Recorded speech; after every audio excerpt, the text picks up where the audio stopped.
na Vila Belmiro por 0-0. Aliás, foi o primeiro 0-0 desse Campeonato Brasileiro. No mesmo horário, o Palmeiras foi ao Rio de Janeiro enfrentar o Vasco da Gama no Maracanã, lotadinho, mais de 60 mil pessoas nesse reencontro do Vasco na Série A do Campeonato Brasileiro com o Maraca. E no final, o empate por 2-2 num jogaço. Foi talvez o grande jogo dessa rodada do Campeonato Brasileiro. O Palmeiras saiu atrás, foi buscar o empate e o segundo gol narrado assim pelo Rogério Assis. Puxa a bola aqui atrás com o Navarro. Navarro toca a bola para Piquerez. Olha para a área, para cruzar lá dentro. Agora Flaco Lopes. Dá Dudu. Pé direito, levanta. A Flaco Lopes de cabeça. Gol!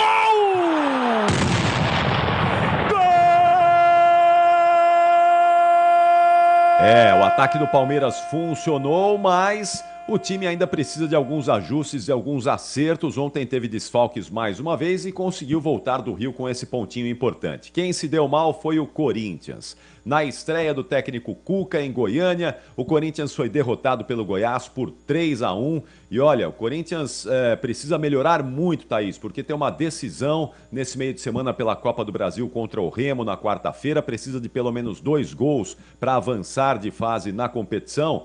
E depois do jogo, dessa derrota, o técnico Cuca falou exatamente sobre isso, sobre essa postura que o time precisa mudar se quiser ter sucesso na sequência da temporada. Com o que nós jogamos hoje, nós não vamos nem ganhar o jogo, quanto menos fazer 3 gols. Tem que ser totalmente diferente do que foi hoje. Eu não vou esconder. Não adianta vir aqui falar meia dúzia de coisa bonita. Não, porque tem isso, tem aquilo. Não, a responsabilidade é de todos nós. Eu não é porque eu estou aqui há 2 dias que não é minha também. Quarta-feira tem que ser totalmente diferente. Desde o primeiro segundo de jogo, não no primeiro minuto. E é isso que tem que fazer. Vamos ver se o Corinthians muda a postura, mas o fato é que o time feminino do Corinthians ontem lançou uma nota dando uma alfinetada, uma indireta no técnico Cuca, que é o técnico do time principal do Corinthians. O time feminino do time disse que é preciso respeito com a causa do respeito às minas, e foi uma indireta para o treinador. A vida do Cuca não tá fácil no Corinthians não, viu, Thaís? Ricardo Capriotti fechando o Jornal Gente aqui desta segunda-feira. Muito obrigada, Capri. Ponto final no Jornal Gente. Voltamos. Rede Bandeirantes de Rádio. Quando você sintoniza Bandeirantes. Quando ouve pela internet no seu computador. Quando seleciona Bandeirantes no aplicativo. É fato e certo. É fato e certo que você encontra informação a todo momento. Para você saber. Para analisar e formar a sua própria ideia sobre os fatos. É fato e certo. Bandeirantes. Agora, News Drops com o Henrique do Vale, direto da Flórida. E o presidente Joe Biden está prestes a nomear Julie Chaves Rodrigues, uma conselheira sênior da Casa Branca, para supervisionar a sua campanha de reeleição. É isso mesmo, parece que ele vai tentar mais um termo. Uma decisão que abre caminho, como eu disse, para o seu anúncio nesta semana de que ele está buscando um segundo mandato. Ela é neta do ícone trabalhista César Chaves e é uma conselheira democrata de longa data próxima ao presidente americano. Enquanto isso, o governador republicano da Flórida, Ron DeSantis, que possivelmente vai também lançar a sua candidatura para as eleições presidenciais de 2024, acabou criticando o ex-presidente Donald Trump sobre o papel do médico e cientista Dr. Anthony Fauci durante a pandemia de Covid-19, enquanto fazia um discurso de abertura em um evento republicano. Trump, na verdade, premiou Fauci e outros membros da Operação Warp Speed, que acelerou o desenvolvimento e distribuição das vacinas Covid, com elogios por seu trabalho em 2021. Embora DeSantis ainda não tenha anunciado uma candidatura presidencial, várias pesquisas mostram que ele está atrás do ex-presidente, que já inclusive anunciou uma candidatura para a eleição do ano que vem. E o principal executivo do Google teve o seu salário revelado. Sundar Pichai, CEO do Google e da Alphabet, controladora do Google, faturou quase que 226 milhões de dólares no ano passado. A maior parte do pagamento veio de ações avaliadas em mais de 218 milhões. O restante é uma compensação que veio de um salário base de 2 milhões de dólares. É um grande impulso para ele, que faturou pouco mais de 6 milhões em 2021 e 7 milhões e meio de dólares em 2020. Os aumentos de ações de Pichai ocorrem a cada 3 anos. Em 2019, ele recebeu um pacote semelhante de 281 milhões de dólares. Enquanto isso, as ações da Alphabet caíram 39% em 2022, em meio a uma desaceleração mais ampla da tecnologia e também do mercado. As ações se recuperaram este ano, subindo cerca de 19,5% desde janeiro. Em janeiro, a Alphabet anunciou que cortaria 12 mil empregos, totalizando um corte de 6% em sua força de trabalho total. Você ouviu News Drops aqui na Rádio Bandeirantes. Você está ouvindo Rádio Bandeirantes Campinas, ZYK 569, FM faixa estendida 85,7 e AM 1170. E também Rádio Bandeirantes Ribeirão Preto, ZYK 640, FM faixa estendida 85,3. Rádio Bandeirantes, fechada com você, fechada com a verdade. Rádio Bandeirantes. Fechada com você. Fechada com a verdade. Bastidores do Poder. Na Rádio Bandeirantes. Oferecimento. Recap, Sindicato dos Postos de Combustíveis de Campinas e região. Acesse recap.org.br. 10 da manhã e 4 minutos, muito bom dia a você que está sintonizado na Rádio Bandeirantes Campinas, que até agora acompanhou o Jornal Gente. Semana que vem, a partir do dia 2, também tem Jornal Gente na tela do Band News TV. Novidade nesse aniversário de um dos programas mais importantes, tradicionais e respeitados do rádio brasileiro. E você sabe, a partir de agora, no Bastidores do Poder, você fica por dentro também do que é destaque aqui na cidade de Campinas, na região metropolitana, no interior de São Paulo, mas com atenção também para o que acontece em Brasília, em todo o Brasil e no mundo. Você aí com a gente em AM 1170, em FM 85.7, também acompanha o Bastidores do Poder pelas plataformas digitais. Quer acompanhar o programa com imagem pelo YouTube? É só encontrar a nossa página no portal do YouTube, digitar Rádio Bandeirantes Campinas, ali você vai encontrar o nosso canal de vídeo, áudio para você curtir, compartilhar, se inscrever no canal e ver também a nossa programação ao longo de toda esta segunda-feira, dia 24 de abril de 2023. Eu sou o Heitor Fredo, vamos juntos até às 11h30 da manhã e comigo o Thiago Prudente também para analisar as principais informações e trazer destaques desta segunda. Muito bom dia para você, Thiago. Bom dia aos ouvintes da Rádio Bandeirantes.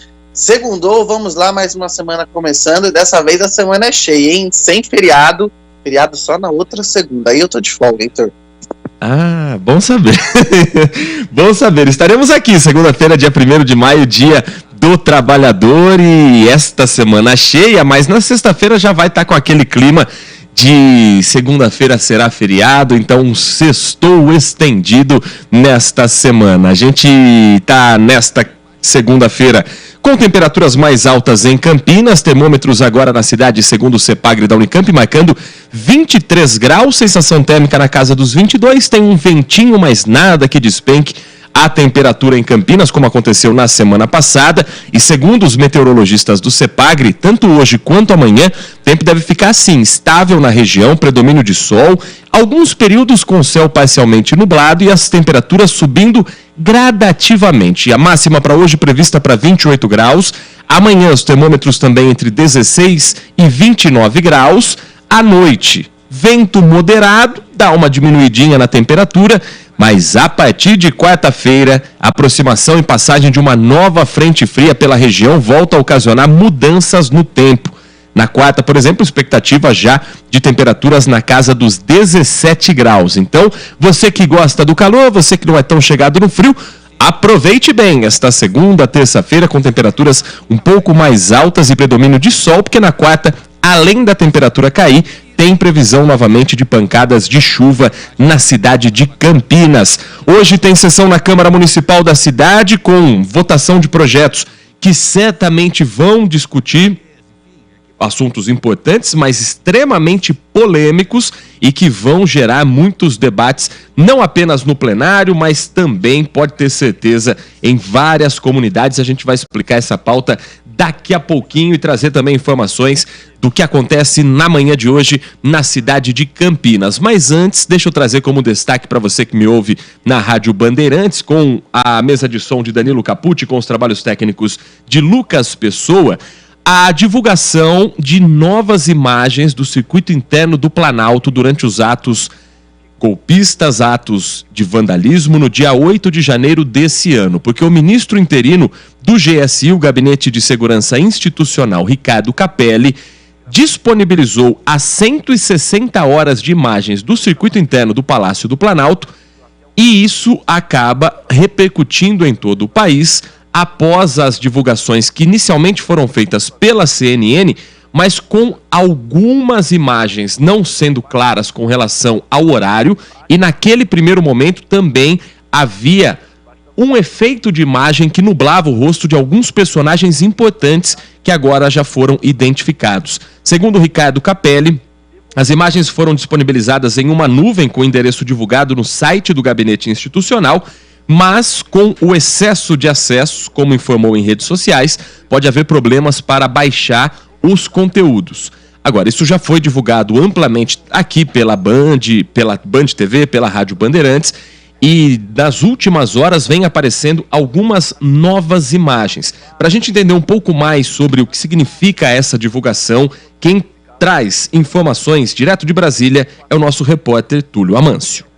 Os 9 militares entraram pela garagem da sede da Polícia Federal, em Brasília, em carros de vidros escuros. Os investigadores querem saber se os homens do GSI facilitaram a ação dos invasores no dia 8 de janeiro. Os agentes já eram investigados e já tinham prestado depoimentos sobre a invasão, mas o vazamento de imagens gravadas por câmeras de segurança que não estavam na investigação levou o ministro do Supremo, Alexandre de Moraes, a determinar novos interrogatórios no prazo de 48 horas. Entre os ouvidos pela Polícia Federal no fim de semana está o Major Eduardo Natali Pereira, que foi filmado dando água aos invasores. No depoimento, segundo fontes da PF, ele disse que fez isso para acalmar os manifestantes e também como moeda de troca, para que depois eles descessem do 3º andar para o 2º, onde eram feitas as prisões. De fato, há um vídeo que mostra os golpistas detidos no Salão Nobre do 2º andar, sendo encaminhados em fila para o ônibus da PM. Em um outro momento, a gravação mostra o major orientando os vândalos a descerem pelas escadas. Ele e o invasor chegam a trocar empurrões. O homem consegue entrar na antessala do gabinete do presidente, mas depois é retirado. Os outros militares que prestaram depoimentos foram o general Carlos Feitosa Rodrigues, o coronel Vanderly Batista da Silva, coronel Alexandre Santos de Amorim, coronel André Luiz Garcia Furtado, tenente-coronel do Exército Alex Marcos Barbosa Santos, tenente-coronel do Corpo de Bombeiros Marcos Vinícius Braz de Camargo, capitão do Exército Adilson Rodrigues da Silva e o sargento da Aeronáutica Laércio da Costa Júnior. O ex-ministro Gonçalves Dias também prestou depoimento na última sexta-feira e os 9 militares lotados no GSI afirmaram, como você ouviu na reportagem do Túlio Amâncio, que eles estavam agindo para conter os criminosos e não facilitando o acesso dos vândalos, principalmente ao andar sensível à segurança dos prédios institucionais.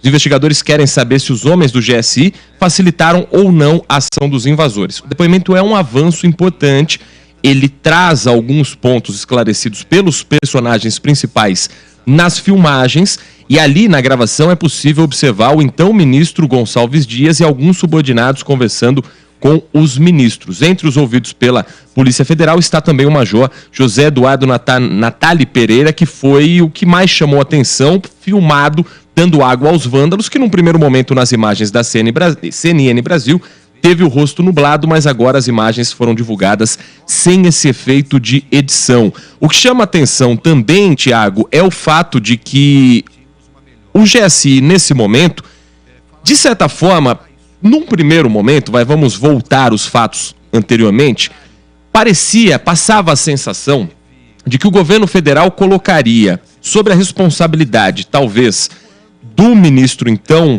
à frente do GSI, o general G. Dias, a responsabilidade como uma espécie quase de traição pela confiança que o governo depositava nele.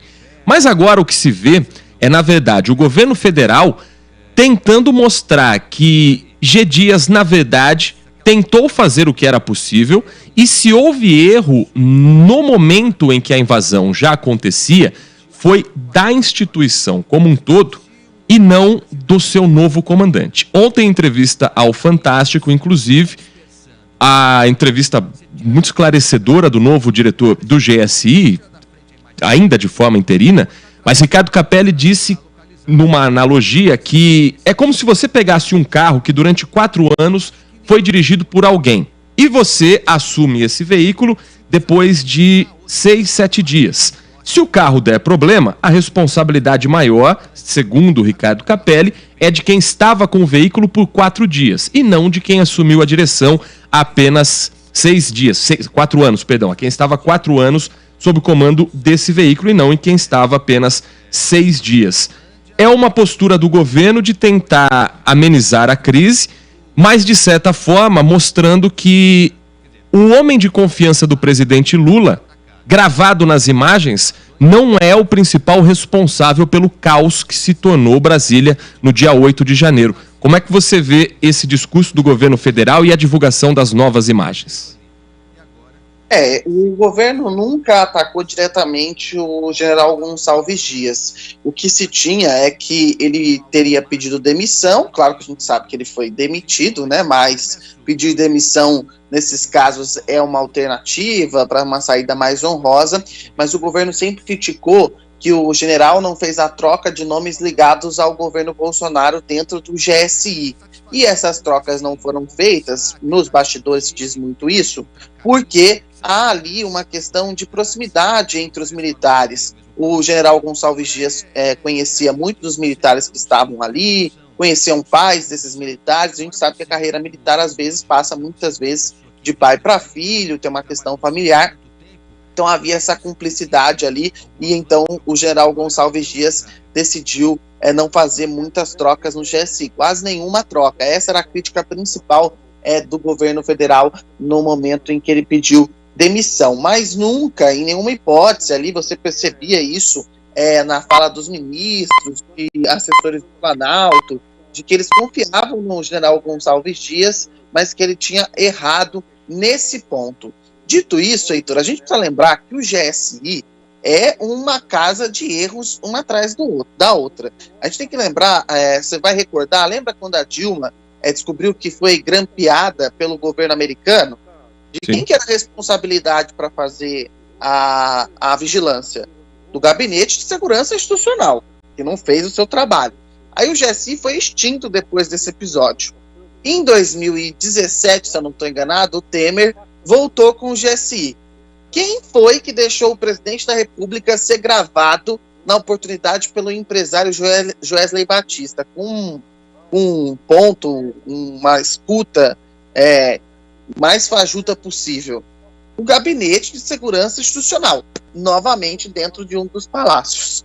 No governo Bolsonaro, o GSI não conseguiu antecipar nenhum problema. Fora que no governo Temer, o GSI também não avisou da greve dos caminhoneiros, que é a função dele. No governo Bolsonaro também, erro atrás de erro do GSI, que não funcionou como deveria, um alerta para a presidência da República. E agora, mais uma vez, o GSI falha. Então eu fico perguntando, qual que é a função do GSI?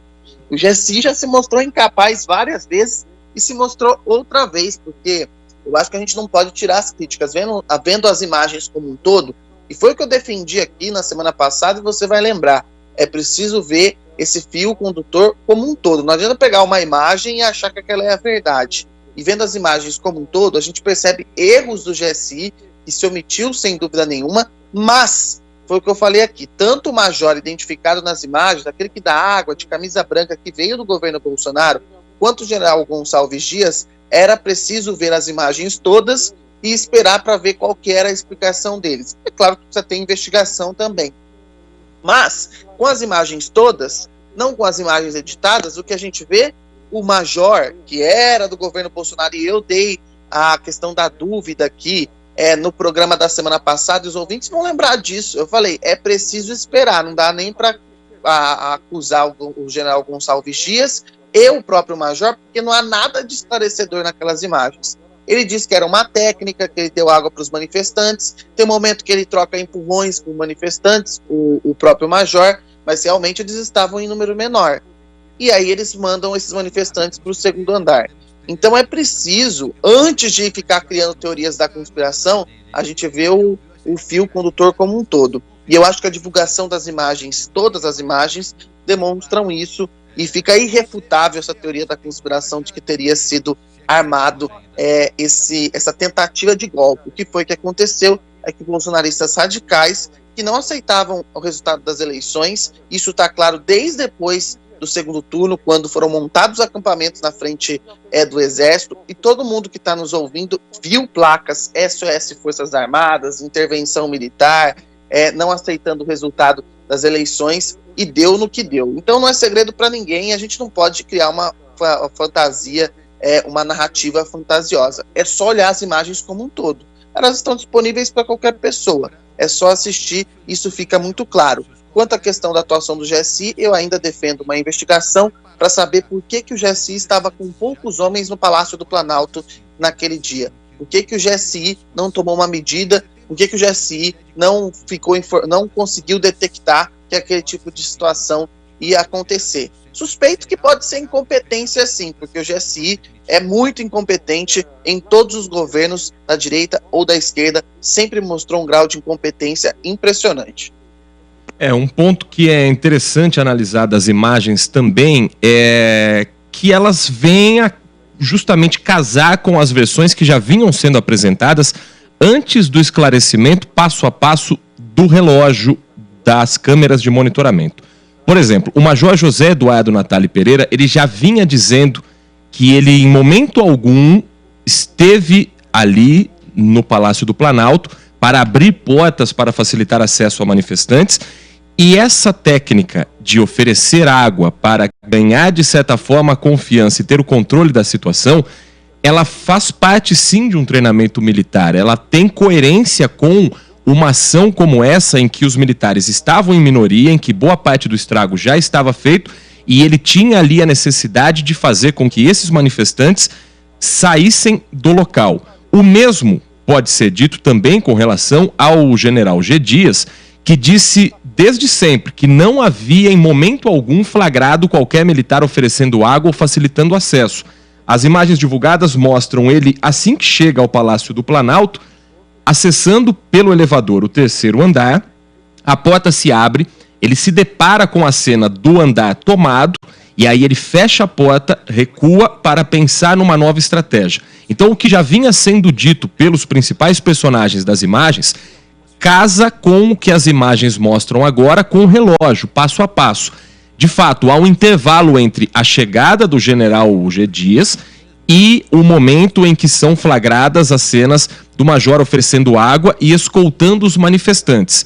Então, de certa forma, as imagens são favoráveis aos personagens que são vistos nela. Agora, como isso vai repercutir politicamente, passa também pela abertura da CPMI, que vai tentar, cada um à sua forma, construir uma narrativa em cima dessas imagens.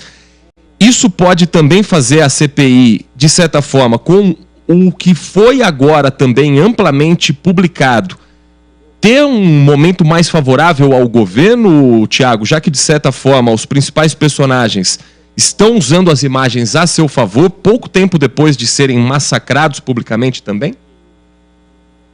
Baixou um pouco a temperatura, a oposição nesse momento, na questão política, está mais, vamos dizer, quieta nesse sentido, porque as imagens, aí sim eu vou usar uma frase que o ouvinte usou e eu rebati na semana passada, eu não lembro qual que era o ouvinte, que as imagens falavam por si só.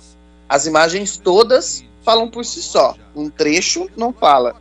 Então as imagens estão beneficiando o governo nesse momento, porque reforça a tese tanto do general Gonçalves Dias, tanto do major. E aí eu estou falando de dois personagens, um que era próximo a Lula e outro que era muito próximo ao general Heleno, que é do governo Bolsonaro.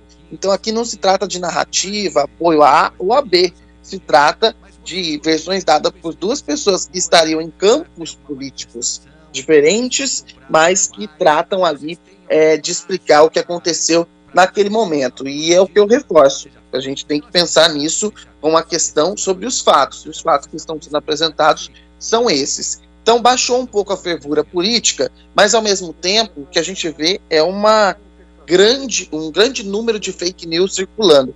Eu participo de alguns grupos bolsonaristas exatamente para verificar o que eles estão falando, o que estão comentando. E no fim de semana, Heitor, surgiu um vídeo que supostamente, um vídeo que depois que o presidente Lula esteve no Palácio do Planalto à noite, de que aquele vídeo, tiraram o horário, seria no horário da invasão do Planalto, ou seja, que o presidente Lula estava no horário da invasão, enquanto os vândalos estavam no Palácio do Planalto, ele estava lá.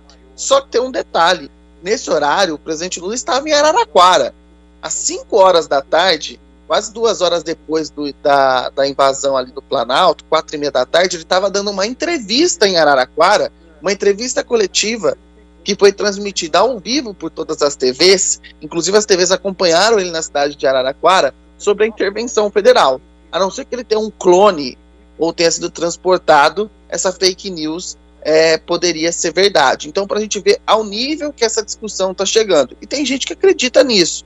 Então, é preciso muito cuidado, porque agora não é a guerra da CPMI, é a guerra da desinformação que começa nesse momento. E isso é muito perigoso. Então, politicamente, a temperatura baixou, porque o governo também está montando uma estratégia de atacar principalmente os financiadores desses atos golpistas, o que liga a muitos deputados. A oposição tenta aí ver quem vai mandar para esse campo da CPMI para fazer esse embate, porque o Pacheco confirmou que vai ler na quarta-feira a abertura da CPMI.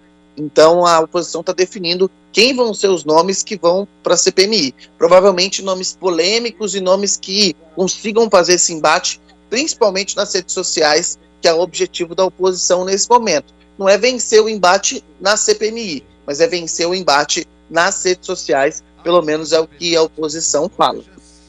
Nós temos o trecho, inclusive, da fala do senador e presidente do Senado, Rodrigo Pacheco, confirmando que esta semana a CPMI é o assunto no Congresso e vai ser colocado em pauta. No dia 26 vai acontecer aquilo que devia ter acontecido no dia 18, que é a leitura da CPMI. Eu nunca me furtei a isso em qualquer circunstância.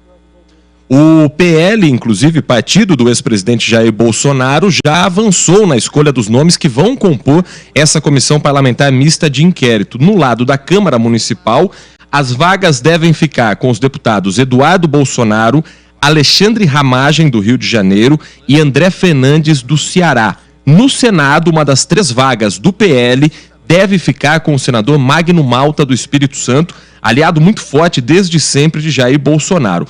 Os outros 2 nomes e os suplentes ainda estão sendo debatidos internamente. Ao escalar esses parlamentares, o PL coloca ali a sua tropa de choque bolsonarista para entrar num assunto que é extremamente sensível para esse grupo. Do lado do governo, o ministro Alexandre Padilha agora cada vez mais fala num tom mais forte, mais alto, com relação ao governo também defender a CPMI depois das divulgações das imagens. O papel da CPMI, na minha opinião, vai ser do enfrentamento político, de desmontar uma narrativa que tentam construir de que as vítimas dos atos terroristas são as responsáveis por aquele absurdo das atrocidades que aconteceram naquele dia 8 de janeiro. O presidente Luiz Inácio Lula da Silva, em viagem a Portugal, foi questionado sobre o GSI, a abertura da CPMI, mas disse que preferia deixar esses assuntos quando retornasse ao Brasil, porque uma viagem a Portugal para fazer acordos tem ali um outro tom e outros interesses.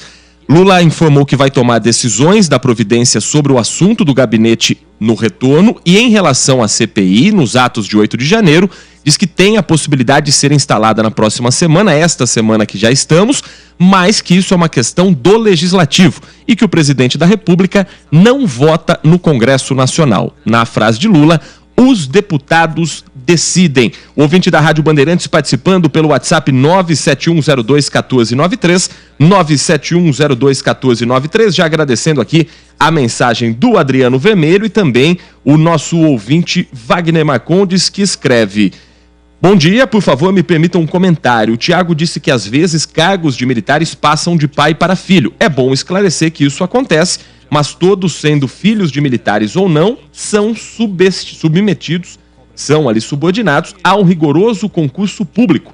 Diga-se, um dos mais difíceis e seletivos do país. Da forma colocada pelo Tiago, deu a conotação de que estes cargos eram herdados e isso não acontece. Está desejando aqui uma ótima semana a todos nós, é o nosso desejo também a você, Wagner Marcondes. Obrigado pela sua audiência, pela sua opinião. E aqui ninguém, claro, está colocando em xeque a postura dos militares e principalmente a forma como eles se preparam para esse cargo. A questão aqui é que, digamos, se houve a crítica à postura do general G. Dias por parte da direita, é importante que haja também a crítica e a postura por parte também da direita com relação à forma como houve a participação de outros militares presentes naquele dia 8 de janeiro. Mas falando com relação à CPI, a expectativa é que todos esses personagens que já falaram à Polícia Federal também sejam ouvidos pelos parlamentares. Só que aí o tom é diferente, porque há um fundamento político da base do governo e da base da oposição para tentar fazer com que esse assunto renda para sua classe, para seus apoiadores, para suas bolhas nesse momento, né, Tiago? Exatamente. O ouvinte tem razão. Se soou que parece que é herdado, não é isso. Quando eu falo isso, é uma questão... É como se o seu pai tem uma profissão e você acaba seguindo a profissão dele, mas no caso dos militares, eles têm que prestar concurso como qualquer outro servidor público e passar por todas as etapas como qualquer oficial do Exército. Isso não estou nem questionando isso, são oficiais preparados em termos de técnica e cursos de graduação. Na questão de passar mesmo de pai para filha, no sentido de que há famílias de militares, mas todos passam pelo mesmo processo de treinamento, de concursos, de provas para conseguir ascender na carreira. Sobre essa questão do movimento político, né? A gente vai ter que esperar essa abertura da CPMI para ver como vai se dar essas sessões, Heitor. Eu desconfio que essas sessões vão ser mais um circo do que propriamente vão esclarecer alguma coisa. Eu tenho essa leve desconfiança pelos nomes que estão sendo colocados nessa CPMI. Já viu aí alguns nomes do PL, do lado do governo a gente deve ter aí Randolfo Rodrigues, provavelmente Omar Aziz, que coordenou a CPI da Covid, Renan Calheiros, André Janones. Então a gente imagina como vai ser essa CPI. Você acha mesmo que vão ser debatidos temas importantes, vão ser feitas ali depoimentos, vão ser prestados depoimentos que esclareçam alguma coisa, ou você desconfia, Heitor, pelos nomes que eu citei, tanto do PL quanto a base do governo, que a gente deve ter mais ali um embate, gritaria e gravação para o celular do que qualquer outra coisa? A tendência é que se torne um grande espetáculo midiático, e aí tem os que gostam, tem os que alimentam as suas próprias redes sociais com isso, e tem os que entendem que isso não vai avançar em nada a investigação, já que outras instituições já estão à frente também dessas apurações. Eu tenho certeza que vai ser uma CPI mais tumultuada até do que nós vimos, por exemplo, na Comissão Parlamentar Mista de Inquérito, que investigava os atos do governo com relação à pandemia da Covid-19.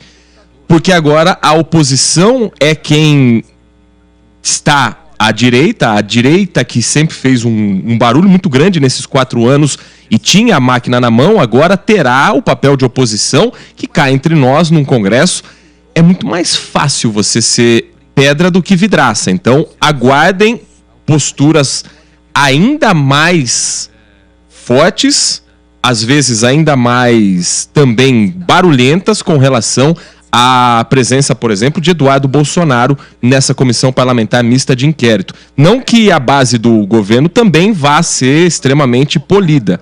Acredito que vai ser uma CPI com muitos recortes para as redes sociais e talvez pouco avanço nas investigações para ambas as partes, Tiago.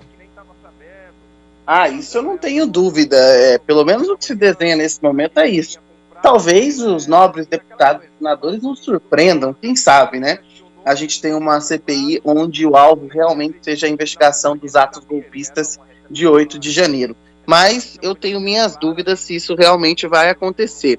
E tem um detalhe, né? Essa CPMI vai ter acesso ao inquérito da Polícia Federal, que está muito mais avançado do que a CPMI. Se tiver, a gente pode ter novas informações. Inclusive, tem deputado que está participando da CPMI que é investigado.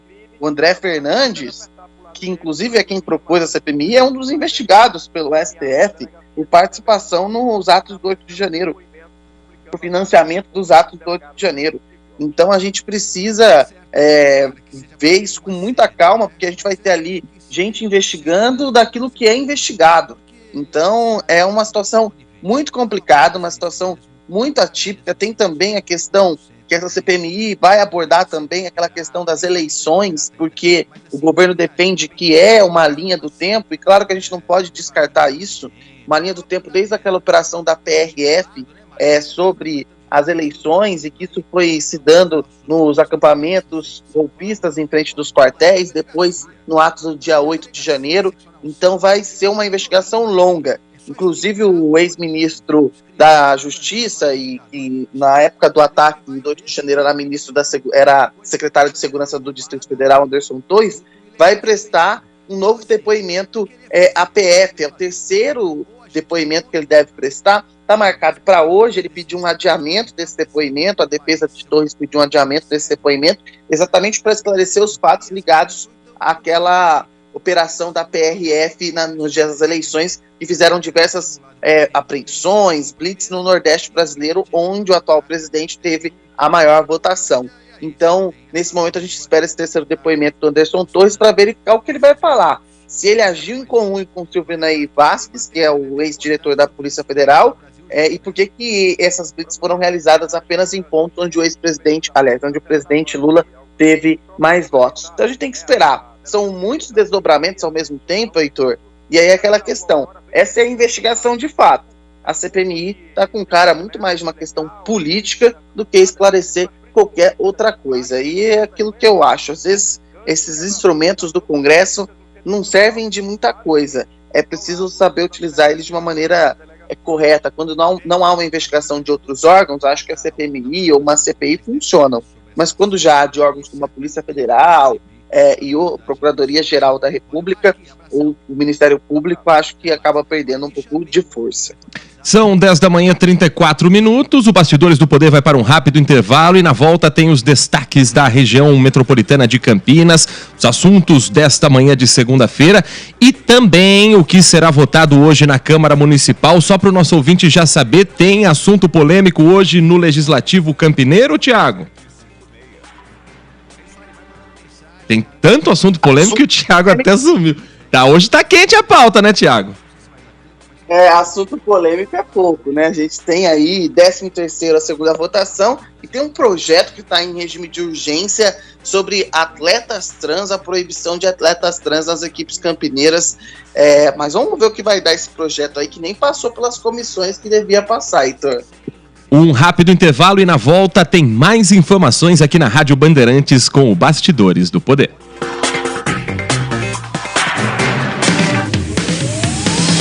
Bastidores do Poder, na Rádio Bandeirantes. Oferecimento. Recap, Sindicato dos Postos de Combustíveis de Campinas e Região. Acesse recap.org.br. Temporada 2023 de futebol na Rádio Bandeirantes. Campeonato Brasileiro e o melhor gol do rádio. Cobertura de todos os jogos de Guarani e Ponte Preta. Com a equipe esportiva de maior audiência do interior. Futebol é com a Rádio Bandeirantes. Apoio Rocha Autopeças, sempre oferecendo peças de qualidade com preços justos. Seu Nissan Zero com as melhores taxas e condições você encontra na Nissan Daruge. Acesse nissandaruge.com.br. No trânsito escolha a vida. Chicken Supreme Seara, 100% com peito de frango, com tempero suave, casquinha sequinha e fininha. Tá na cara que é Seara. Encontre no Iga Atacado. Vem construir com a Oesco, a marca de ferramentas elétricas que mais cresce no Brasil, com mais de 600 autorizadas. Consumidor, muitas vezes, a qualidade do combustível que você coloca no tanque do seu veículo pode ser tão diferente quanto o preço que você paga por ele. Por isso, procure abastecer em postos de sua confiança e exija sempre o cupom fiscal. É seu direito e a sua garantia. Recap, Sindicato dos Postos de Combustíveis de Campinas e Região. Acesse recap.org.br.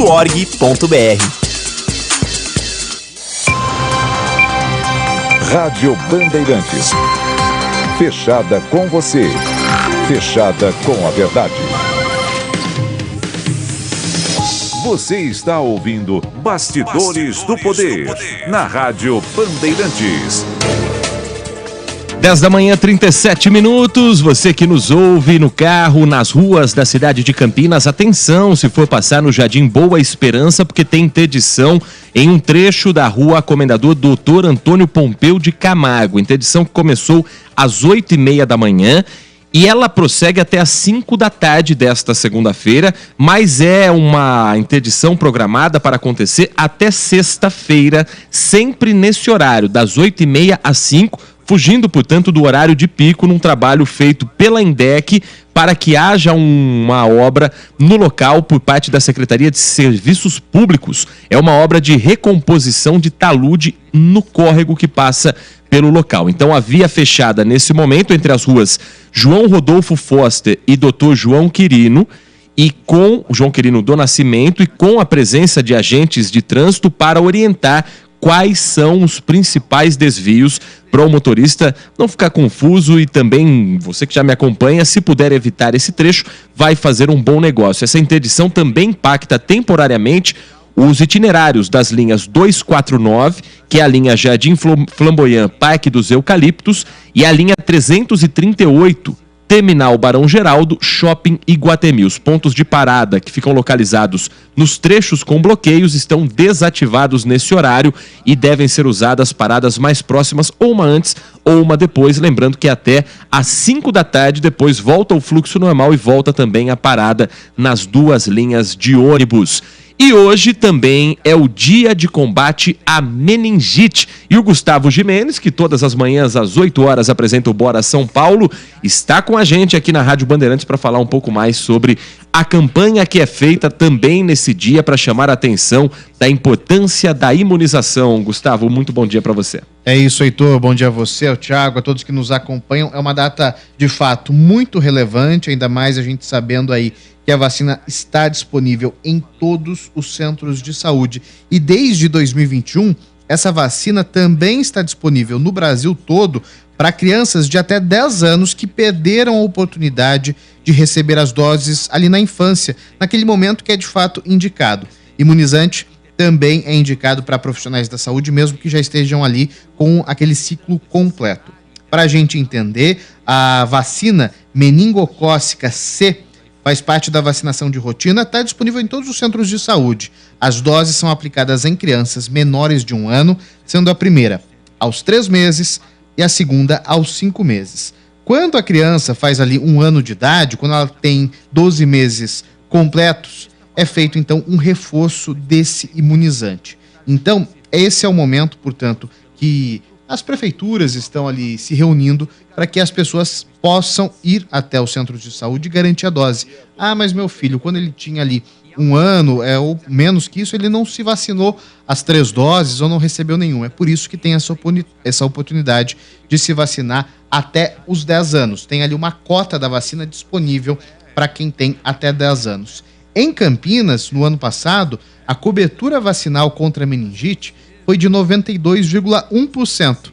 Parece um número bom? Parece um número ótimo, mas na realidade a meta é de 95% para que, dessa maneira, o vírus seja bloqueado, que ele não fique circulando. A meningite ela provoca inflamação no cérebro e também na medula espinhal. A doença pode ser tanto causada por vírus como bactérias que atacam as membranas que envolvem e protegem o sistema nervoso. É transmitida por meio de tosse, espirros e contato próximo entre as pessoas. Só para a gente ter uma noção, né, no caso de contaminação, aquela máscara que a gente que a gente acostumou a usar por muito tempo, nem é suficiente. Tem que ser aquela mais reforçada, né, de filtro N95 para conseguir proteger contra a meningite. É uma doença de fato muito complicada, então fica aí o alerta para todo mundo. Agora são 10 da manhã, 42 minutos. Gustavo Gimenez, a gente trazendo informações sobre o nosso interior de São Paulo. Há imagens que chegam de Campos do Jordão, cada vez mais impressionantes. Você acompanhou aqui no microfone da Rádio Bandeirantes informações sobre a explosão que atingiu 10 apartamentos na cidade, com 4 pessoas feridas. A atualização com relação também à apuração do que aconteceu, o estado de saúde dessas vítimas. Conta tudo pra gente, Gustavo. Heitor, a polícia vai realizar nesta segunda-feira uma perícia para identificar as causas da explosão desse conjunto. 10 apartamentos, pelo menos, ficaram destruídos, 4 pessoas feridas. Essa explosão foi na noite do último sábado no Morro do Elefante, em Campos do Jordão. O pessoal que está nos acompanhando pelas redes sociais do YouTube consegue acompanhar as imagens, inclusive, e dá para ter uma noção do cenário de devastação. Hoje, mais cedo no Bora São Paulo, falamos ao vivo com a repórter Graziele Geronde, ao vivo, de lá, de frente a esse condomínio. E ainda dava para ver muitos destroços na parte de fora, do lado de cá do alambrado. Uma cena, de fato, impressionante. A principal suspeita que se tem até agora é de um vazamento, é que um vazamento de gás tenha provocado esse acidente, de acordo com o Corpo de Bombeiros. O prédio está interditado pela Defesa Civil, tanto turistas e moradores que deveriam estar ali no local, né, eles estão impedidos de entrar nos imóveis. Os bombeiros disseram e reforçaram, inclusive no Bora São Paulo, que o AVCB, o auto de vistoria do Corpo de Bombeiros, apresentado pela administração do condomínio, tinha validade até agosto de 2027. A última vistoria havia sido feita em agosto do ano passado. Situação mais complicada, de fato, é de uma jovem de 24 anos que teve 70% do corpo queimado. Ela foi levada para um hospital em São Paulo, que vai conseguir prestar ali toda a assistência para essa jovem, portanto, em um caso muito mais grave de queimaduras, Heitor.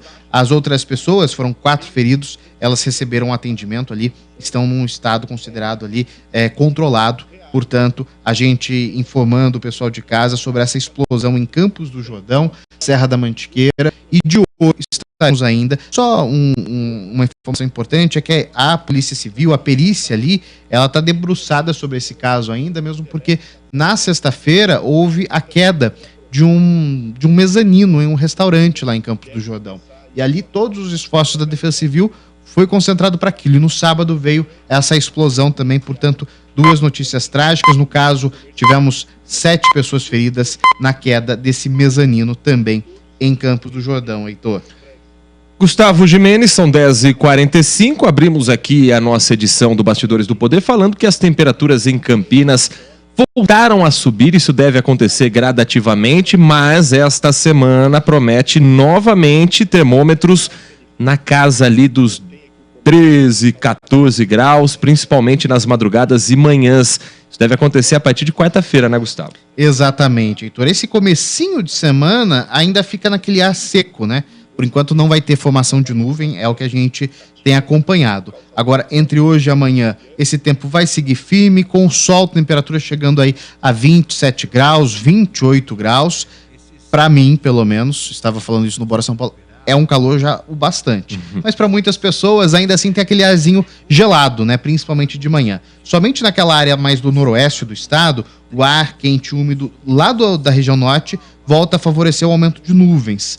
Mas aí ainda assim vai ser de forma rápida e isolada. Agora, na quarta-feira, como você já adiantou, vai ter avanço de uma outra frente fria que deve deixar o tempo instável em todo o estado e as temperaturas voltam a ficar um pouco mais baixas por causa do excesso de nebulosidade e também o ar frio. Esse ar frio que começa a partir de agora, né? A partir do momento que chega o outono, já começa a vir com mais intensidade lá da região sul do país. Portanto, podemos esperar sim temperaturas mais amenas a partir do meio da semana, mas ainda assim é aquela semana que vai ter um pouquinho de tudo, tá, Heitor? Amostra de calor, amostra de chuva, amostra de frio, todo mundo vai ficar satisfeito, se é que dá para dizer que tem algum gosto, né, ou preferência sobre tempo. Preferência é não ficar doente, né? Preferência é se programar, saber se vai ser frio ou não, pelo menos a gente aqui também fica informado, como você que acompanha o Bora São Paulo também fica todas as manhãs com o Gustavo Gimenez, com a previsão do tempo na presença da Lari Lopes, e também com a sua participação lá no Bora Zap, assim como também no nosso WhatsApp da Rádio Bandeirantes. Gustavo Gimenez, sempre bom ouvi-lo aqui no microfone da Rádio Bandeirantes. Uma boa segunda-feira, boa semana de trabalho para você e toda a equipe. Bom dia, boa semana a todos nós. São 10 da manhã, 47 minutos. Já não é de hoje que há discussão com relação à participação de atletas transgêneros nas modalidades esportivas e principalmente em competições de alto nível.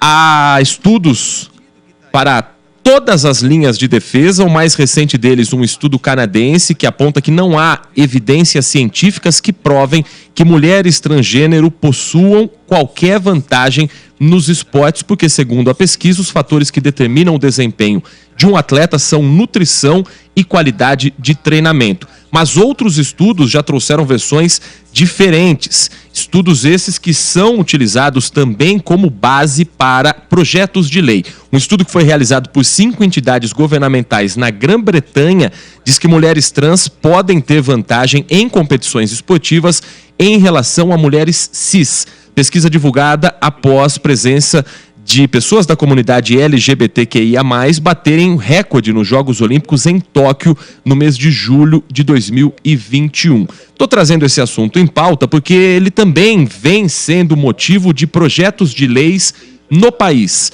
Em 2019, o então deputado pastor Sargento Isidório fez um projeto de lei apresentado à Câmara Municipal, à Câmara Federal, que dispõe sobre a proibição da participação de atletas transexuais do gênero masculino, e o texto diz exatamente a seguinte frase: homens transvestidos ou fantasiados de mulher em competições do sexo feminino em todo o território nacional. E claro que isso não é a bandeira defendida pela comunidade LGBTQIA+, de que o transexual faça parte de alguém que está vestido de mulher ou fantasiado de mulher.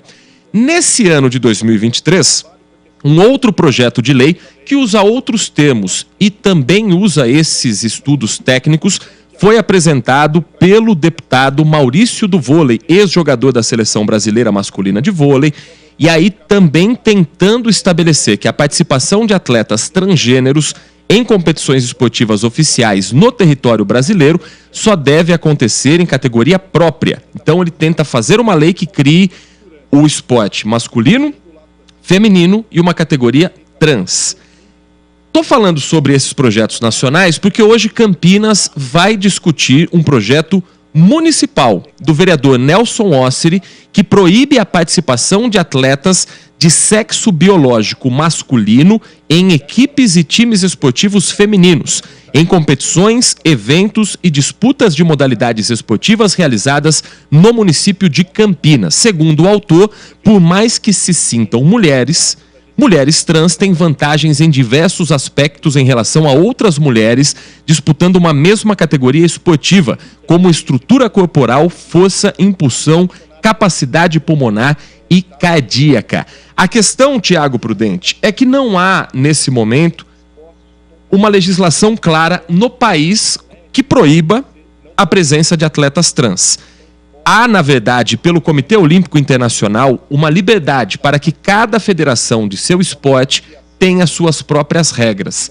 Campinas não está querendo dar um passo maior do que a perna em uma discussão que o mundo ainda não chegou a uma conclusão, que a Câmara Federal ainda não conseguiu chegar a uma discussão. Campinas não está se antecipando com uma lei que, de repente, pode até ser inconstitucional, ou isso já foi analisado, inclusive, pelas comissões do Legislativo Municipal? Eu acho que o vereador está mais de olho em 2024 do que qualquer outra coisa, porque me parece muito mais um projeto eleitoreiro do que realmente um projeto que vá discutir o tema, que vá propor o debate. O debate é sempre muito importante, inclusive esse assunto está sendo debatido em vários lugares do mundo e é preciso debater, sim.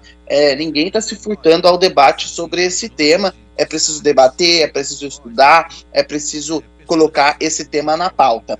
E o detalhe é, Heitor, que esse projeto está em regime de urgência. O que significa isso? Quando você aprova um requerimento de regime de urgência, você não precisa que o projeto passe por algumas comissões, entre elas a de Constituição e Legalidade. O que é isso? Vai determinar se o projeto é inconstitucional ou não. Porque o vereador não pode simplesmente fazer um projeto e ele ser aprovado. É preciso avaliar se ele segue as regras da nossa Constituição. E provavelmente, não posso fazer esse juízo aqui, esse projeto seria considerado inconstitucional, porque o artigo 217 da Constituição Federal garante autonomia às entidades e dirigentes do esporte nacional. O que significa isso? Que o Comitê Olímpico Brasileiro, o COB e outras entidades têm essa capacidade de determinar o que seria possível, o que seria possível, o que pode, o que não pode. A Constituição garante que eles façam essa legislação. Então, referente às pessoas trans também, homens e mulheres trans, essa legislação seria do COB. Hoje o COB aceita que eles disputem normalmente nas categorias. Há uma discussão sim em outros países, aqui também, como por exemplo nos Estados Unidos. A Federação de Natação Americana, por exemplo, ela não proíbe, mas ela coloca algumas limitações para os atletas trans, que eles têm que seguir para poder disputar algumas categorias.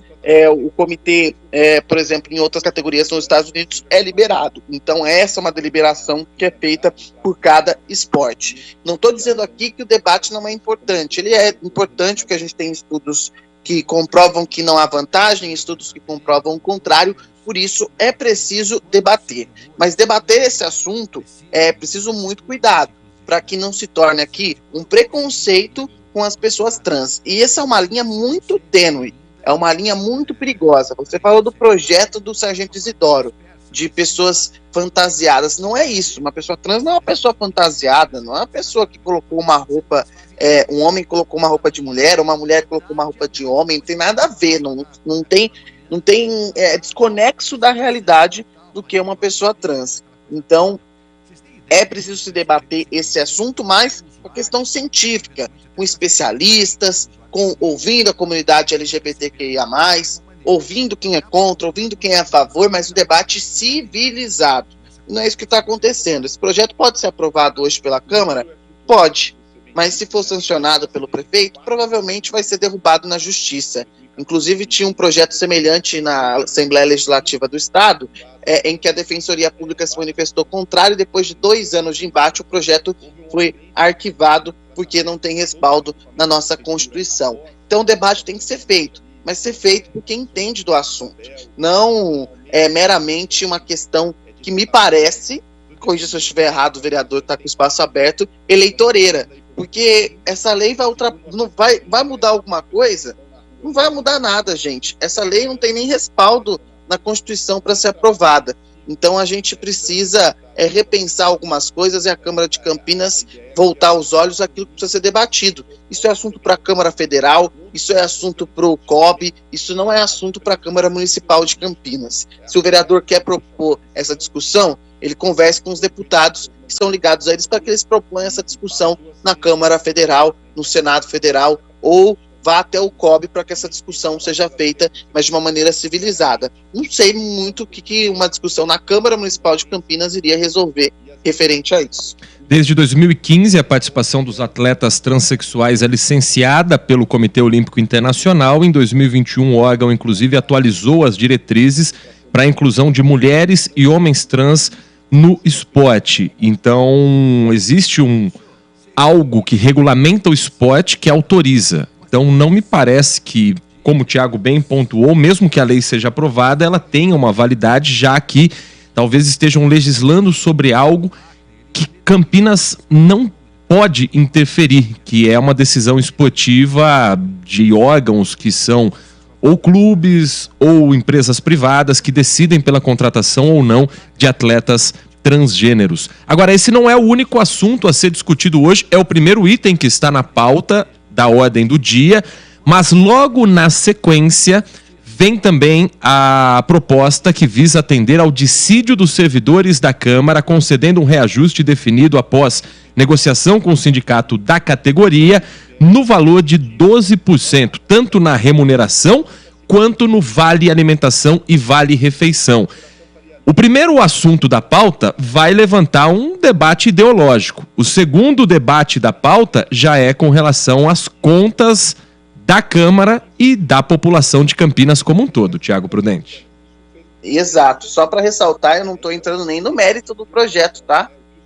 Do vereador Nelson Rossley. Eu estou falando uma questão técnica que eu acho que precisa ser levantada. E é o que você falou, você usou a palavra certa, vai propor um debate ideológico. E esse tema não é um debate ideológico, é um debate científico que precisa ser feito com os órgãos competentes. Então aí a gente foge do caminho, aí vai começar aquelas discussões intermináveis que não levam a lugar nenhum, porque especialistas eram para estar debatendo esse tema.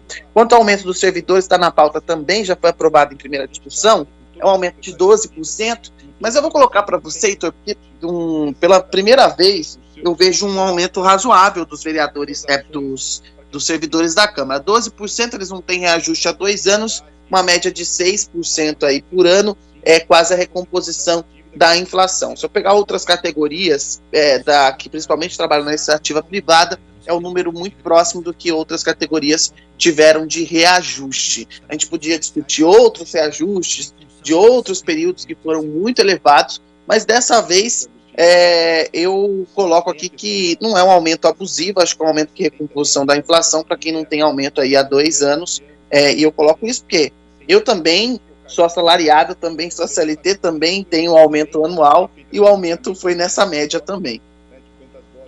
São 10 da manhã, 58 minutos. Claro que a gente vai acompanhar essa discussão e amanhã repercutir a sessão da Câmara Municipal de hoje na cidade de Campinas. No restante da pauta, esses 2 assuntos muito provavelmente vão tomar todo o tempo de discussão em plenário.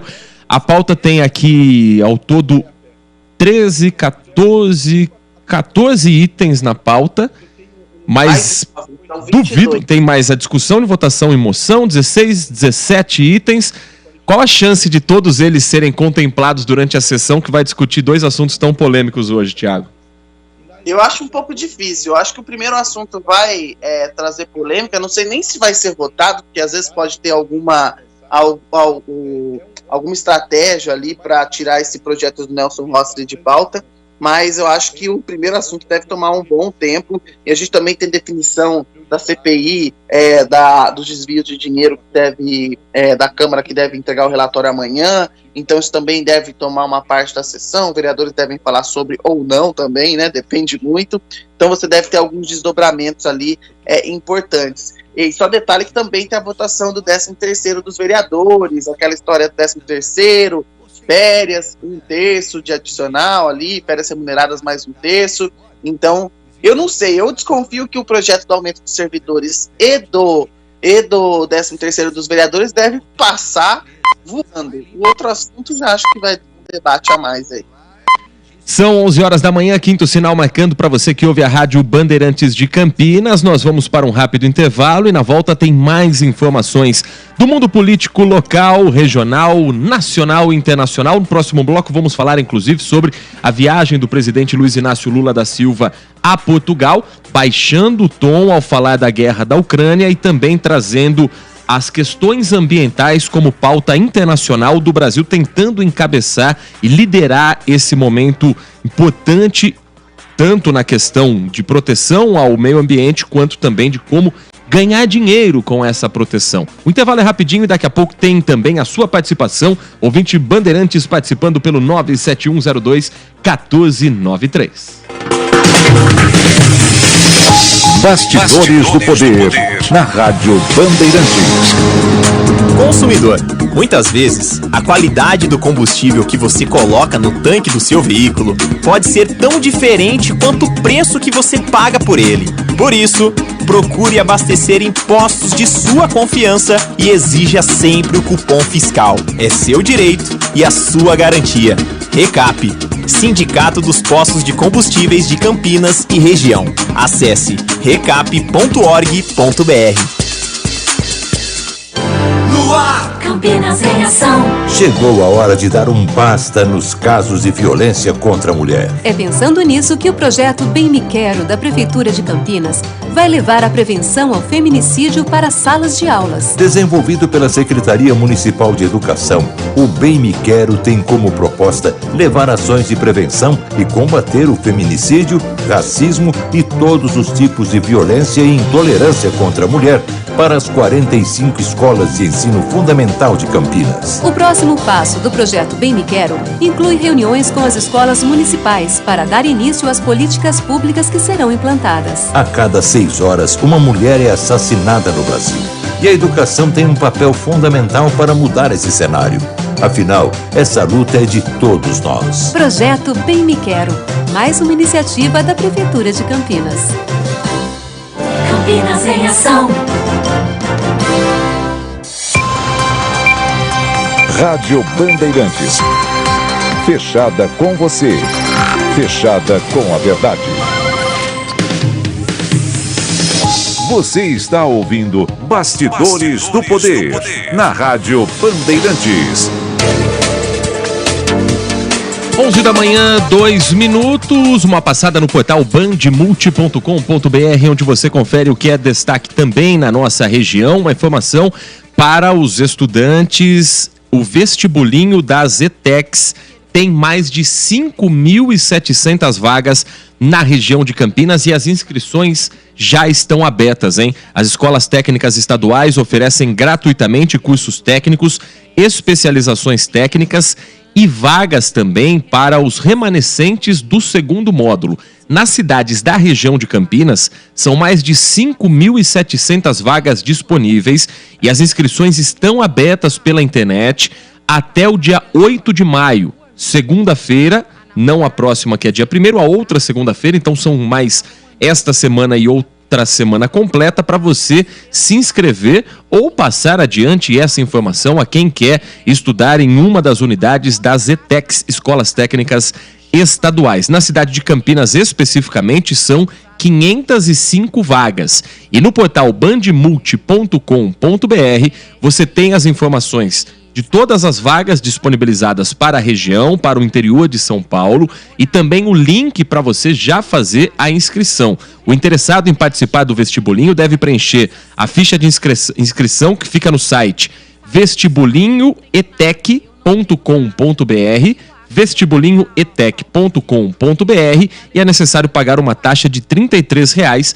em qualquer agência bancária, taxa que pode ser paga pela internet, por meio de um aplicativo bancário ou ainda por uma ferramenta disponível no próprio site oficial do processo seletivo com cartão de crédito. Lembrando, até o dia 8 de maio. Ouvinte da Rádio Bandeirantes participa pelo WhatsApp 97102-1493. No primeiro bloco, você que está chegando agora aqui às 11 horas e 4 minutos, nós falamos sobre a divulgação das novas imagens por parte do GSI, a participação de cada um dos militares flagrados naquelas imagens e claro que o assunto repercute também na manhã desta segunda-feira.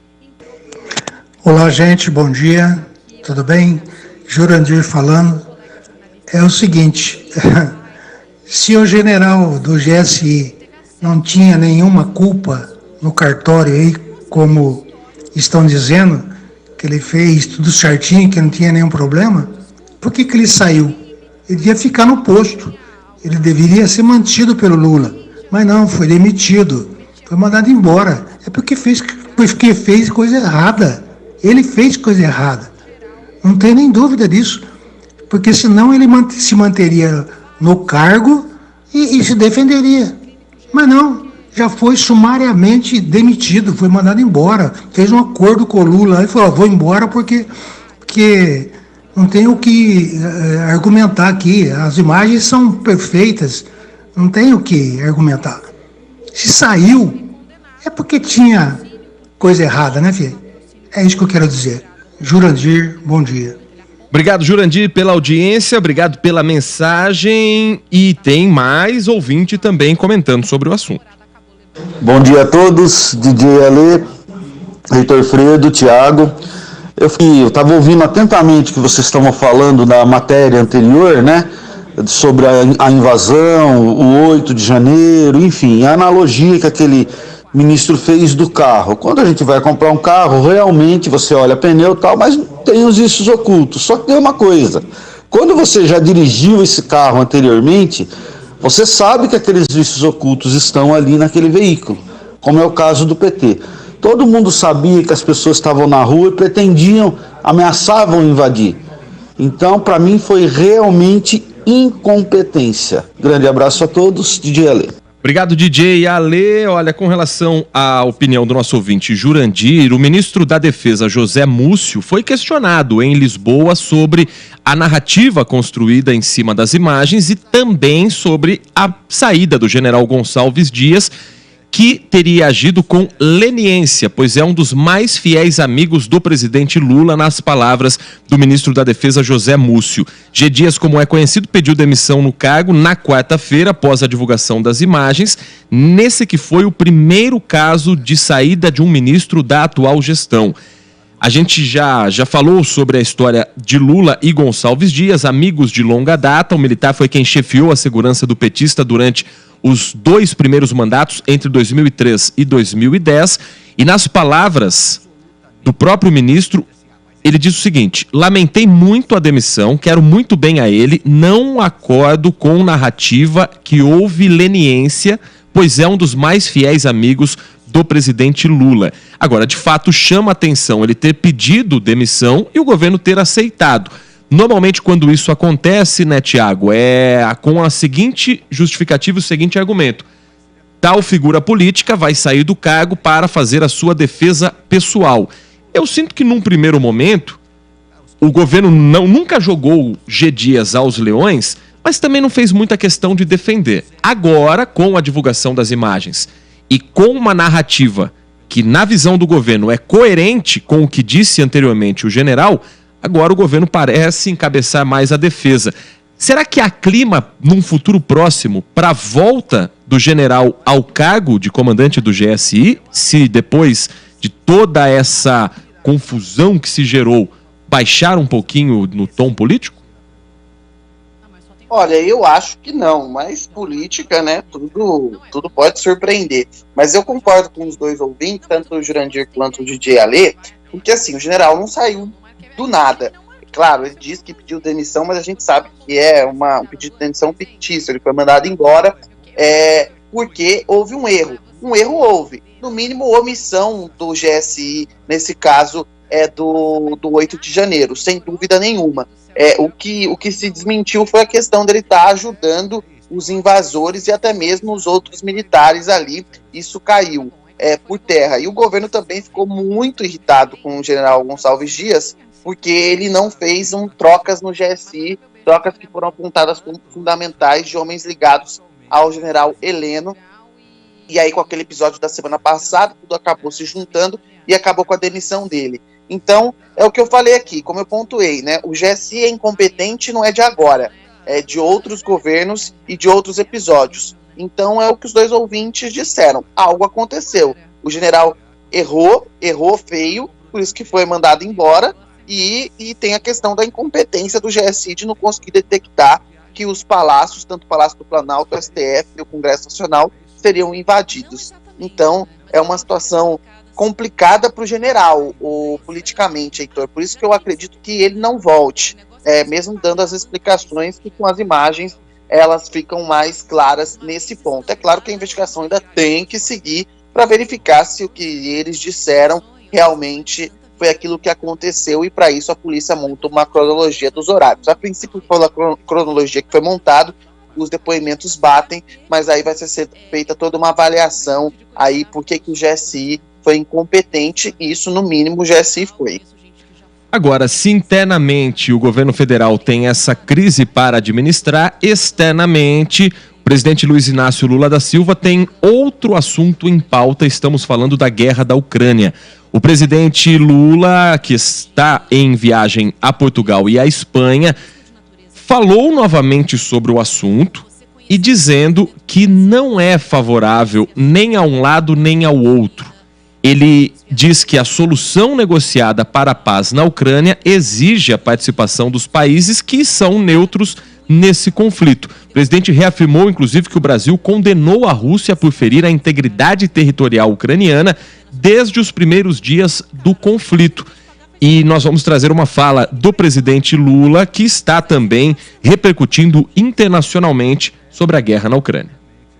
Eu nunca igualei os dois países porque eu sei o que é invasão, eu sei o que é integridade territorial. E todos nós achamos que a Rússia errou e já condenamos em toda a decisão da ONU. Mas eu acho que é preciso agora, a guerra já começou, é preciso agora parar a guerra. E para parar a guerra tem que ter alguém que converse. Eu não quero agradar ninguém, eu quero é construir uma forma de colocar os dois na mesa. Se você não fala em paz, você contribui para a guerra. O Brasil se recusou a vender os mísseis, porque se a gente vendesse os mísseis, e esses mísseis fossem doados à Ucrânia, e esses mísseis fossem utilizados e morresse um russo, a culpa seria do Brasil. O Brasil estaria na guerra, e o Brasil não quer participar da guerra. Os custos da guerra têm sido cada vez mais altos, não apenas pela perda das vidas, que é o mais importante, mas também falando em custos para a economia dos países envolvidos. Colunista do Grupo Bandeirantes, Jamil Chad, conta mais sobre o custo Ucrânia. Com a invasão russa contra a Ucrânia, 2022 registrou um novo recorde de gastos militares no mundo e um dos maiores aumentos anuais nas últimas 3 décadas. Segundo dados revelados nesta segunda-feira pelo Instituto Internacional de Pesquisas para a Paz de Estocolmo, os gastos militares atingiram 2 trilhões e 200 bilhões de dólares, um aumento de 3,7% em comparação ao ano de 2021. O volume de recursos seria suficiente para dar uma resposta contundente à crise climática, atenderia milhões de pessoas em crises humanitárias e seria decisivo para a erradicação da fome. Estados Unidos, China e Rússia representam 56% do total mundial de gastos e 2022 foi o 8º ano consecutivo de aumento no destino de recursos para militares. Em 2022, o último ano do governo de Jair Bolsonaro, o Brasil foi na direção contrária. O país destinou 20 bilhões de dólares aos seus militares, o que foi quase 8% menor do que em 2021 e 14% menor do que era o volume em 2013. No ranking mundial, o Brasil passou da 16ª posição entre os maiores gastadores com armas para a 17ª posição em 2022. O aumento no mundo mais acentuado foi justamente na Europa, em grande parte, claro, liderado por conta da guerra entre russos e ucranianos. Em muitos aspectos, a Europa voltou a gastar como ocorria na Guerra Fria. Em 2022, as despesas militares dos governos na Europa Central e Ocidental totalizaram 345 bilhões de dólares. De Genebra, Jamil Chad para a Rádio Bandeirantes.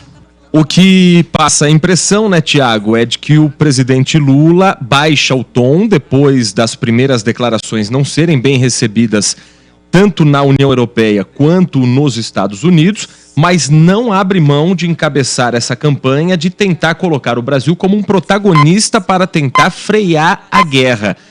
Agora, o Brasil, que sempre teve essa imagem de diplomacia, essa imagem, inclusive, de um país neutro, tenta manter essa mesma imagem depois das primeiras declarações. Mas será o momento realmente do Brasil voltar com tudo para o cenário internacional em um assunto tão polêmico depois de 4 anos em que, na visão do atual governo, o Brasil ficou de fora das principais discussões? Eu acho que o Brasil precisa se reposicionar, está fazendo esse reposicionamento. Quanto à fala do presidente Lula, é assim, se ele não igualou, ele pelo menos disse que a culpa era dos dois países. Então, ele pode não ter igualado, que eu acho que ele igualou sim os dois países, e agora ele está voltando atrás, está tomando uma outra posição, dizendo que a Rússia é que defende a integridade territorial, e eu digo que nessa questão da integridade territorial ele chegou a falar da Crimeia, mas eu acho que a Crimeia não é um assunto que está sendo debatido nessa guerra agora, porque a Crimeia foi anexada pela Rússia há 4 anos. Não é de agora, não é nesse conflito atual, e dificilmente a Crimeia vai ser devolvida pelos russos. Então a gente tem todo esse embate, mas o presidente Lula volta atrás na sua fala, ele igualou sim os dois países, e agora ele volta atrás fazendo essa questão de acusar a Rússia de invasor. Mas, ao mesmo tempo, o presidente Lula tem razão em dizer que é preciso falar de paz, que não é uma coisa que a gente escuta dos países que estão mais envolvidos diretamente nessa guerra. Os Estados Unidos não fala de paz, a União Europeia também não fala de paz, são apenas armamentos sendo enviados para a Ucrânia, e essa guerra cada vez se estendendo ainda mais. Se não for uma paz negociada, um armistício pelo menos, como funciona entre as Coreias, porque tem gente sofrendo por causa dessa guerra, tem gente morrendo todos os dias, o povo ucraniano está morrendo. Então é preciso ficar atento, principalmente a essa questão, que todo mundo fala, com a guerra todo mundo perde, mas pelos números que o Jamil Chad trouxe, todo mundo perde não. Tem gente ganhando muito dinheiro com essa guerra. Então é preciso ficar atento e mirar principalmente o povo ucraniano. Que eu acho que nesse momento está um pouco de lado na questão geopolítica que os países estão adotando. Estão mais interessados em vencer a Rússia e desgastar a Rússia do que principalmente nos interesses ucranianos, que eu digo do povo ucraniano, nem do governo ucraniano. Então é preciso sim falar de paz. Se o Brasil vai ter capacidade de liderar esse grupo de países que buscam a paz, é muito difícil dizer, porque muitos outros interesses estão em jogo. E é como eu disse, nem sempre o interesse do povo ucraniano que realmente está sofrendo na guerra. A agenda do presidente Luiz Inácio Lula da Silva hoje inclui a participação no Fórum Empresarial Brasil-Portugal, em Matosinhos, região do Porto, em Portugal. Cerca de 200 empresários dos dois países participam do evento. Lula declarou a intenção de dobrar o comércio bilateral, que atualmente está na casa dos 5 bilhões e 300 milhões de dólares. Lula tenta, de certa forma, mudar a pauta que vem sendo colocada internacionalmente pelo próprio presidente a partir de suas declarações, mas tenta vender um país que está preocupado com o meio ambiente, com as energias renováveis e que também pode faturar a partir disso. Quando a gente fala o Brasil voltou, é porque nós queremos efetivamente fazer com que o Brasil volte a ter a importância que ele sempre teve. E para ter importância, o presidente do Brasil precisa viajar. O presidente do Brasil precisa chamar e convidar outros presidentes. Os nossos empresários precisam viajar. Os nossos pensadores precisam viajar. Os nossos deputados e senadores precisam viajar. Nós não podemos ficar trancados dentro de 4 chaves, achando que o mundo nos acha bonito e que vai investir. O Brasil já tem a matriz energética possivelmente a mais limpa do mundo. 80% da nossa energia elétrica é limpa.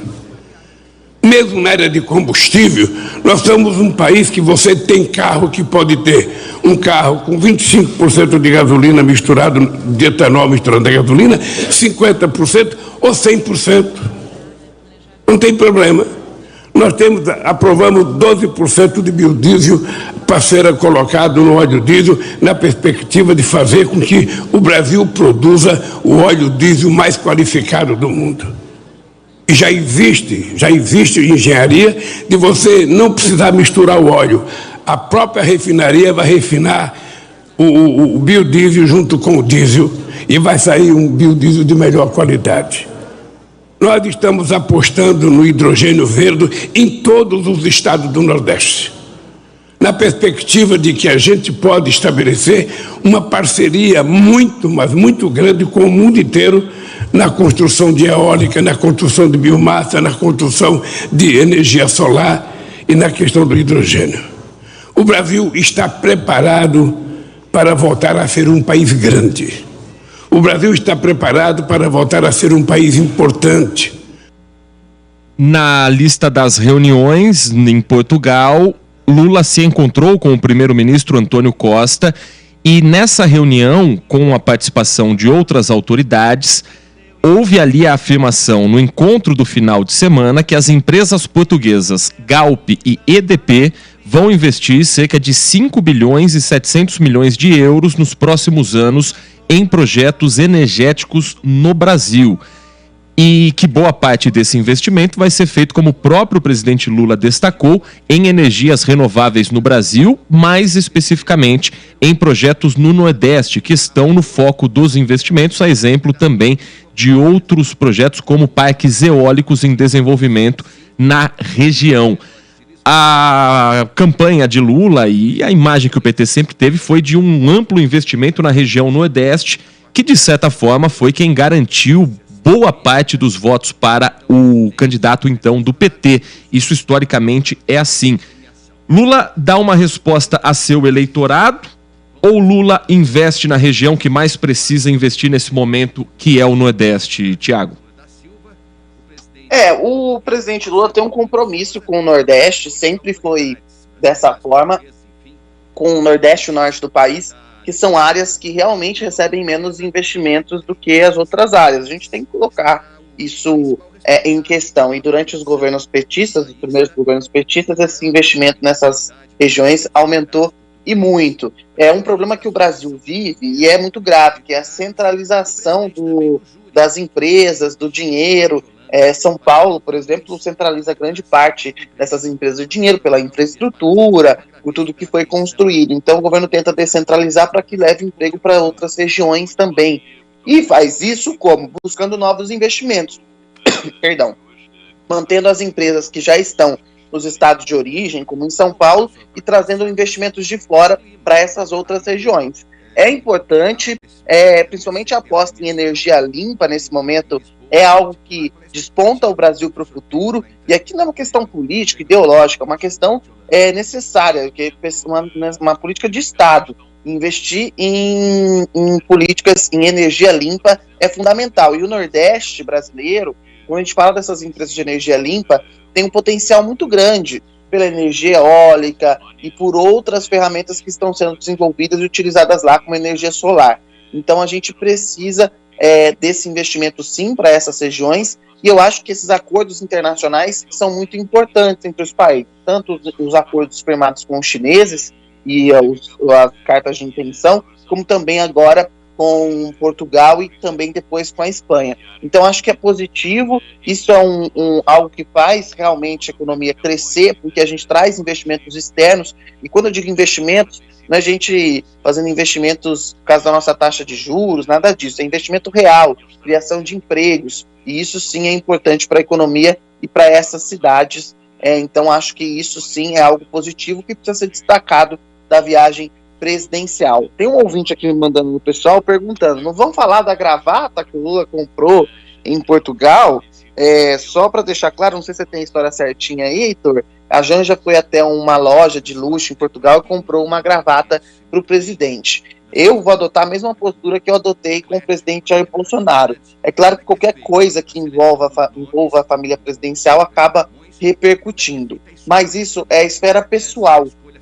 Foi comprado com dinheiro pessoal da Janja, do presidente Lula, então não tem que ser debatido aqui. Se tivesse sido comprado com um cartão corporativo, aí sim a gente estaria debatendo esse assunto aqui, porque é dinheiro público. Mas a gente precisa lembrar que Lula tem rendimentos quase na casa dos 50 mil pela aposentadoria para o presidente e também agora com o salário, e Janja tem vencimentos quase na casa de 20 mil. Então o casal presidencial tem um rendimento de 70 mil reais. Então comprar uma gravata por 900 reais não é muita coisa para quem tem um rendimento mensal de 70 mil reais e quase gasto nenhum pela estrutura presidencial. Então esse é um assunto da esfera privada que eu acho que não tem que ser debatido aqui, só para esclarecer o ouvinte que está me questionando aqui no pessoal, o Heitor. Gravata que foi publicada nas redes sociais da primeira-dama, postou essa foto depois de comprar em uma loja de luxo, R$ 1.093. Claro que não é a realidade do brasileiro, até porque um levantamento da Confederação Nacional de Dirigentes Lojistas e do Serviço de Proteção ao Crédito, o SPC, mostrou que no Brasil o número de pessoas com dívidas em atraso subiu, chegando ao maior patamar desde que essa pesquisa começou a ser realizada. O número é impressionante. 66 milhões de brasileiros têm algum tipo de dívida. E esse número preocupa os economistas, como nos conta a repórter Yumi Cuano. Diminuição de renda, perda do emprego e imprevistos com saúde são as principais causas de inadimplência no país, de acordo com o levantamento da CNDL, a Confederação Nacional de Dirigentes Lojistas, em parceria com o SPC, Serviço de Proteção ao Crédito. As contas têm preocupado o músico Diego Divo, que já acumula uma dívida de mais de R$3 mil. A gente vai ajudar um aqui, ajuda um ali, paga um negócio, dá uma coisa, faz outra. E aí comecei a me apertar bastante. De março pra cá, as dívidas que eu tinha na rua não foram quitadas. Eu tenho muito dinheiro na rua e aí, hoje eu não tenho como te dar. Não, vou te dar dia 10, amanhã eu pago. E nessa brincadeira eu acabei, atrasando o cartão, evitando de pagar algumas contas, devendo a celular. E aí nessa brincadeira se vira uma bola de neve. 634 pessoas foram entrevistadas e mais da metade admitiu que gasta acima do permitido pelo orçamento. A pesquisa ainda apontou que no último trimestre, 25% dos entrevistados realizaram alguma compra sabendo que não conseguiriam pagar. Esse hábito não faz parte da vida de Kleber Gomes. Ele está desempregado e, para não perder o controle das contas, tenta gastar apenas com o essencial e usa o cartão de crédito somente como necessário. A gente procura priorizar as coisas básicas, alimento, comida, essas coisas vai para essa linha. O economista Edival Landulfo dá algumas dicas para sair do vermelho. Quem está inadimplente, sentar, ver essas contas que são prioritárias e tentar negociar com o credor. Então, tentar tirar todos os juros e encargos e somente parcelar o valor de acordo com o que pode pagar. Não pode fazer uma prestação de 100 e eu só poderia pagar R$30. Você no mês seguinte não vai honrar esse compromisso e vai virar uma bola de neve. A pesquisa entrevistou consumidores com contas em atraso há mais de 3 meses em todas as capitais brasileiras. Olha, quero agradecer as mensagens que vêm chegando, são muitas pelo nosso WhatsApp 971021493. Infelizmente não teremos tempo de ouvir todos os depoimentos e também ler todas as mensagens, mas quero agradecer a presença sempre do Edivalmir, que está participando com a gente, também aqui mensagem do nosso ouvinte Sérgio Dentini Júnior. Vamos também reportar essas questões às nossas equipes técnicas aqui. Muito obrigado também à mensagem que chega neste momento de Darcy Colombini, também nos ouvindo, final do telefone 7211. O Bastidores do Poder desta segunda-feira fica por aqui, mas amanhã estamos de volta, Tiago Prudente.